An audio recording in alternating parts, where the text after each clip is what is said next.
زنا کی کیا حد ہے، سزا کیا ہے؟ غیر شادی شدہ زانی یا زانیہ، اس کی سزا 100 کوڑے، اور اگر کوئی الزام لگائے اور ثبوت پیش نہ کر سکے، 4 گواہ نہ لا سکے، تو قذف کی حد کیا ہے؟ 80 کوڑے۔ اس کے بعد اصل میں جو زنا کا سد باب کرنے کے لیے احکام ہے وہ آئے ہیں۔ یا ایھا الذین آمنوا لا تدخلوا بیوتا غیر بیوتکم حتی تستأنسوا وتسلموا علی اہلها ذالکم خیر لکم لعلکم تذکرون۔ اہل ایمان ہرگز مت داخل ہو اپنے گھروں کے علاوہ کسی اور گھر میں جب تک کہ تم ان کے ساتھ مانوس نہ ہو جاؤ، اذن نہ لے لو، ان پر سلام نہ کرو، یہی تمہارے لیے بہتر ہے۔ اس کے بعد تفصیل آئی ہے، اس میں میں اس وقت نہیں جا رہا ہوں۔ اگر کوئی شخص تمہارے گھر میں بغیر اجازت کے داخل ہو جائے اور تم اس کی سزا کے طور پر اس پر کنکریاں پھینکو اور اس کی آنکھ پھوٹ جائے کنکری سے، تو تم پر کوئی گناہ نہیں ہے۔ بغیر اجازت کے گھر میں آ گیا ہے، بغیر اذن کے، بغیر استئذان کے کنکریاں مارو اور کنکری سے آنکھ پھوٹ جائے، فما کان علیک من جناح، کوئی حرج نہیں۔ اسی طرح آیا ہے من اطلع دار قوم بغیر اذنہم ففقعوا عینہ فقد حضرت عینہ، یہ ابو داؤد کی روایت ہے۔ جو شخص بغیر اذن لیے کسی کے گھر میں داخل ہوا ہے اور اگر اس نے اس کی آنکھ پھوڑ دی تو اس کے اوپر کوئی حرجانہ نہیں ہے، کوئی اس کی دیت نہیں، کوئی حرجانہ نہیں۔ اجازت لینے کے ضمن میں کیا ہے؟ حضور نے طریقہ بتایا، 3 مرتبہ پکارنے کی حد مقرر کر دی، فرمایا اگر تیسری مرتبہ پکارنے پر بھی جواب نہ آئے تو واپس ہو جاؤ۔ قرآن میں بھی ہے اذا قیل لکم ارجعوا فارجعوا، اگر تم وہ کہتے چلے جاؤ، ملاقات نہیں ہو سکتی، چلے جاؤ۔ ہاں اگر آپ ٹائم لے کر آئے ہیں تب بات دوسری ہے، پھر تو اس کو ملنا ہے، لیکن آپ ایسے ہی پہنچ گئے ہیں، پتہ نہیں وہ اپنی کس مصروفیت میں ہے، آپ کا حق نہیں ہے کہ وہ آپ کو ریسیو کرے اور آپ سے بات کرے۔ اذا قیل لکم ارجعوا فارجعوا، اور برا نہ مانو کہ میرا یہ معاملہ کیا، میں آیا تھا اور مجھے جو ہے مجھ سے ملاقات نہیں کی، نہیں۔ اور اس سلسلے میں ایک بڑا دلچسپ واقعہ ہے۔ ایک مرتبہ آپ حضرت سعد ابن عبادہ کے ہاں گئے اور السلام علیکم ورحمۃ اللہ کہہ کر 2 دفعہ اجازت طلب کی، مگر اندر سے جواب نہ آیا۔ تیسری مرتبہ جواب نہ ملنے پر آپ واپس ہو گئے۔ حضرت سعد اندر سے دوڑ کر آئے اور عرض کیا یا رسول اللہ، میں آپ کی آواز سن رہا تھا مگر میرا جی چاہتا تھا کہ آپ کی زبان مبارک سے میرے لیے جتنی بار بھی سلام و رحمت کی دعا نکل جائے اچھا ہے، تیسری مرتبہ بھی آپ کہیں۔ پھر دوڑ کر آئے اور لپٹ گئے حضور سے صلی اللہ علیہ وسلم۔ یہ ہے استئذان کا معاملہ۔ اب آ رہی ہے اصل آیت، قل للمؤمنین یغضوا من ابصارہم ویحفظوا فروجہم ذالک ازکی لہم ان اللہ خبیر ما یصنعون وقل للمؤمنات یغضضن من ابصارہن ویحفظن فروجہن ولا یبدین زینتہن الا ما ظہر منها وَلْيَضْرِبْنَ بِخُمُرِهِنَّ عَلَى جُيُوبِهِنَّ وَلَا يُبْدِينَ زِينَتَهُنَّ إِلَّا لِبُعُولَتِهِنَّ أَوْ آبَائِهِنَّ أَوْ آبَاءِ بُعُولَتِهِنَّ أَوْ أَبْنَائِهِنَّ أَوْ أَبْنَاءِ بُعُولَتِهِنَّ أَوْ إِخْوَانِهِنَّ أَوْ بَنِي إِخْوَانِهِنَّ أَوْ بَنِي أَخَوَاتِهِنَّ أَوْ نِسَائِهِنَّ أَوْ مَا مَلَكَتْ أَيْمَانُهُنَّ أَوِ التَّابِعِينَ غَيْرِ أُولِي الْإِرْبَةِ مِنَ الرِّجَالِ أَوِ الطَّفْلِ الَّذِينَ لَا يَظْهَرُوا عَلَى عَوْرَاتِ النِّسَاءِ وَلَا يَضْرِبْنَ بِأَرْجُلِهِنَّ لِيُعْلَمَ مَا يُخْفِينَ مِنْ زِينَتِهِنَّ وَتُوبُوا إِلَى اللَّهِ جَمِيعًا أَيُّهَا الْمُؤْمِنُونَ لَعَلَّكُمْ تُفْلِحُونَ۔ یہ لمبی آیت ہے۔ اہل ایمان، اے نبی کہہ دیجئے اہل ایمان مردوں سے اپنی نگاہیں نیچی رکھا کریں اور اپنی شرمگاہوں کی حفاظت کریں، یہی ان کے لیے زیادہ پاکیزہ عمل ہے۔ ان اللہ خبیر بما یصنعون، اور جو کچھ وہ کر رہے ہیں اللہ اس سے واقف ہے۔ وَقُلْ لِلْمُؤْمِنَاتِ یغضضن مِنْ أَبْصَارِهِنَّ، اور مومن عورتوں سے بھی کہہ دیجئے کہ وہ اپنی نگاہیں جو ہیں نیچی رکھا کریں، وَيَحْفَظْنَ فُرُوجَهُنَّ، اپنی شرمگاہوں کی حفاظت کریں، وَلَا يُبْدِينَ زِينَتَهُنَّ إِلَّا مَا ظَهَرَ مِنْهَا، اور اپنی زینت کو ظاہر نہ کیا کریں سوائے اس کے کہ جو بالکل ظاہر ہو جائے، از خود ظاہر ہو۔ دیکھیے سب سے پہلے میں آپ کو بتا چکا ہوں کہ یہ گھر کے اندر کا پردہ ہے، نگاہیں نیچی رکھنا گھر کے مرد بھی اور گھر کی عورتیں بھی، یہ کیوں کہا گیا؟ آج آپ کے علم میں نہیں ہوگا انسیسٹ کس قدر تیزی سے پھیل رہا ہے مغرب کے اندر۔ انسیسٹ کہتے ہیں باپ کا اپنی بیٹی سے ملوث ہو جانا، ماں کا اپنے بیٹے سے ملوث ہو جانا، بہن بھائیوں کا آپس میں زناکاری کرنا، یہ انسیسٹ کہلاتا ہے۔ اس وقت امریکہ میں سب سے زیادہ جو پریکٹس ہے وہ سائیکیٹرسٹ کی ہے، بڑی فیسیں ہیں، بڑی دوائیں ہیں، جو فارماسیوٹیکل انڈسٹری ہے اس میں بھی سب سے زیادہ فلرشنگ وہ دوائیں ہیں کہ جو ذہنی امراض کی ہیں۔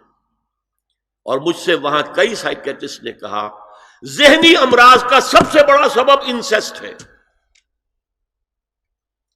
بیٹی سے زنا کیا باپ نے، بیٹی کے دل پر جو داغ لگ گیا ہے اس کا دماغی توازن ٹھیک نہیں رہتا۔ بہن سے زنا کیا بھائی نے، اور یہ نہ سمجھیے کہ آپ کے ہاں نہیں ہو رہا، یہ وبا آ چکی ہے۔ کئی آپ نے اخبار میں پڑھا ہوگا بیٹی نے جا کر تھانے میں خبر دی کہ باپ نے میرے ساتھ یہ حرکت کی۔ یہ ساری چیزیں آج ہو رہی ہیں ہمارے، اس لیے کہ جب زنا کے جو دواعی ہیں، داعیات ہیں، جو زنا کی ترغیب ہے وہ پھیلی ہوئی ہوگی، عام ہوگی، تو راستے نکالے گا۔ گھروں میں مرد بھی اپنی نگاہیں نیچی رکھیں۔ کیا مطلب؟ باپ بھی اپنی بیٹی کو گھور کر نہ دیکھے، بیٹی بیٹی ہے، لڑکی ہے۔ جوان بھائی بھی اپنی جوان بہن کو گھور کر نہ دیکھا۔ نگاہیں نیچی رکھیں۔ یہ نگاہیں نیچی رکھنا بازار میں چلتے ہوئے نہیں ہے، وہ تو سوسائڈ ہو جائے گی، موت آ جائے گی، کوئی گاڑی آپ کو روک دے گی۔ یہ گھر کے اندر ہے، اور اس لیے ہے کہ بہرحال باپ مرد ہے، بیٹی عورت ہے۔ میں نے آپ کو فرائیڈ کی بات بتا دی ہے، وہ تو کہتا ہی ہے کہ باپ اگر محبت بھری نگاہ بیٹی پر ڈالا اس میں سیکس ہے، سیکس کا جذبہ ہے۔ اگر ماں بیٹے پر محبت بھری نگاہ ڈال رہی ہے تو سیکس ہے، ایڈیپس کمپلیکس مشہور ہے اس کا۔ لیکن اپنی جگہ یہ ہے کہ باپ مرد ہے، بیٹی عورت ہے، بھائی مرد ہے، بہن عورت ہے۔ لہذا گھروں کے اندر بھی اپنی نگاہوں کو نیچا رکھو۔ میں آپ کو قول سنا چکا ہوں مولانا فراہی کا۔ اصلاحی صاحب نے کہا جب مولانا فراہی نے مجھ سے یہ کہا کہ اصل میں سورہ احزاب میں گھر کے باہر کا پردہ ہے اور سورہ نور میں گھر کے اندر کا پردہ ہے، تو کہتے میری آنکھیں کھل گئی اور چابی مل گئی، کلید مل گئی ان آیات کو سمجھنے کی، ان کی اصل پس منظر کو، حقیقت کو جاننے کا راستہ کھل گیا۔ تو یہ جو ہے غض بصر، یہ باہر کے لیے نہیں ہے، یہ گھر کے اندر کے لیے۔ بیٹی کا آخر جوان ہو رہی ہے، اس کے سینے کے اوپر کچھ ابھار آ رہا ہے، اس کو گھور کر مت دے، نگاہ نیچی کرو۔ قل للمؤمنین یغضوا من ابصارہم ویحفظوا فروجہم ذلک ازکی لہم ان اللہ خبیر بما یصنعون۔ نوٹ کر لیجئے کہ یہ کہاں ہو رہا ہے؟ گھر میں داخلے کے بعد۔ گھر میں داخلہ اجازت سے، اور داخلہ ہوگا صرف محرموں کا، گھر کے اندر جو ہے وہ نامحرم تو نہیں آئے گا۔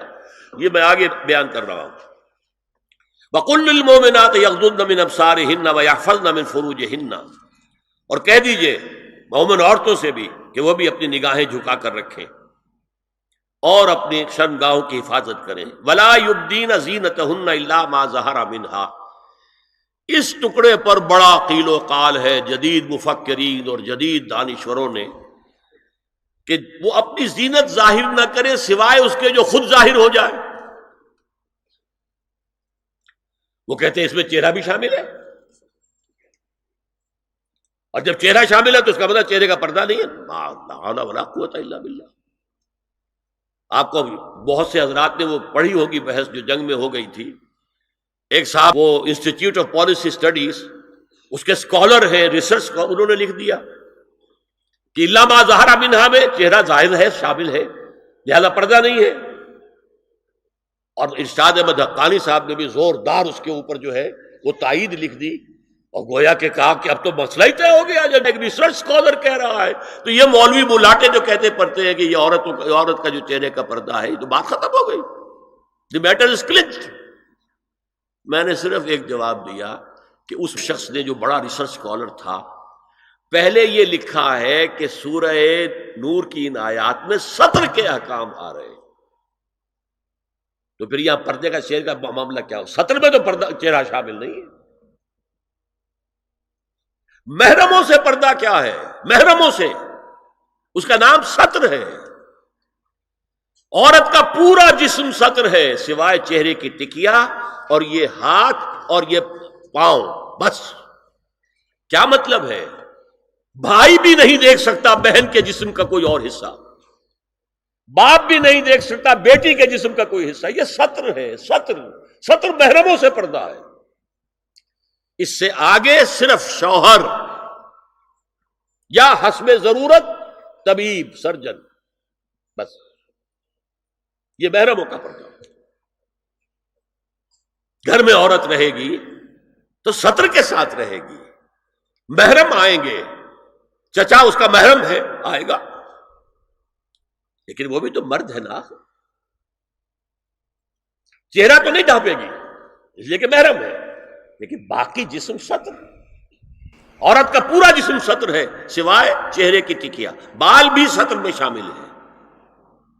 سر پر وہ سکارف جو آج کل بنا ہوا ہے، بہت بڑا مسئلہ، انہوں نے چہرے کو نکال دیا، صرف سکارف سمجھا ہوا، پر حجاب کہتے ہیں. حالانکہ وہ حجاب پورا تو نہ ہوا، وہ صرف ایک حصہ ہے، لیکن ایک حصہ صحیح ہے. سر کے بال جو ہے وہ چھپے ہونے چاہیے، یہ سطر میں شامل ہے. چہرے کی ٹکیا ہے جو سطر سے باہر ہے. ہاتھ ہے پہنچوں سے باہر، اور پیر ہے ٹخنوں سے نیچے، بس. اللہ اللہ خیر سے. تو فرمایا ما ظہر منہا من زینتہن میں الا ما ظہر منہا میں کیا کیا چیزیں آ سکتی ہیں. دیکھیے، اگر عورت پوری کی پوری برقعے کے اندر ملبوس ہے، چہرے پر بھی نقاب ہے، آنکھوں کے آگے بھی یا جالی ہے یا کوئی چشمہ ہے، تو پھر بھی اس کے حسن کا ایک حصہ وہ ہے جو ظاہر ہے. اگر طویل القامت ہے، قد و قامت، یہ حسن کا حصہ ہے کہ نہیں؟ وہ کہاں چھپائے گی؟ اور غالب نے جو شعر کہا ہے، تیرے سرو قامت سے ایک قد آدم قیامت کے فتنے کو کم دیکھتے ہیں. سرو قد عورت. اسی طرح جسم سے ڈول ہے، اکیرا بدن ہے، یہ تو نہیں چھپے گا. عورت موٹی ہے، کیسی ہے، جسم جو غیر متناسب ہے، یہ تو نہیں چھپے گا. متناسب ہے اعضاء، قداور ہے، اکیرا بدن ہے. یہ ہے وہ چیزیں کہ جو حجاب کے سلسلے میں ما ظہر منہا، یہاں ہو رہا ہے کہ جو سطر کے سلسلے میں ہے ما ظہر منہا، زینت کا، اور وہ چہرہ ہے. لیکن اب اس میں ایک اور بات، وَلْيَضْرِبْنَ بِخُمُرِهِنَّ عَلَى جُيُوبِهِنَّ، یہ بھی گھر کے اندر کی بات ہو رہی ہے. چونکہ میں پہلے بتا چکا ہوں، جلباب ہوتا تھا جب گھر سے باہر نکلتی تھی عورت، تو وہ اپنی چادر لپیٹتی تھی اپنے گرد، چہرہ نہیں ڈھانپتی تھی. صرف چہرے کا حکم دیا گیا اس کے ضمن میں. وہ سورہ احزاب کی آیت ہے، وہ رہ گئی، میں بیان کروں گا. اور خمار اوڑھنی ہوتی تھی جو گھر میں اوڑھتی تھی. گھر میں ظاہر بات ہے کہ جلباب تو نہیں لیا جا سکتا، آخر گھر کا کام کاج کرنا ہے. ہلکی سی اوڑھنی تو وہ گھر میں. لیکن فرمایا وَلْيَضْرِبْنَ بِخُمُرِهِنَّ عَلَى جُيُوبِهِنَّ، اور انہیں چاہیے کہ اپنی اوڑھیوں کے، بکل اوڑھنیوں کے اپنے سینوں کے اوپر، گریبانوں کے اوپر بھی مار لیا کریں، تاکہ یہ سینے کے جو ابھار ہیں ان کو ایک ایڈیشنل کور مل جائے. هي الحلقات تحفظني بآيات من القرآن، هي الحلقات تملأني بحب المصطفى العدنان، هي الحلقات تحفظني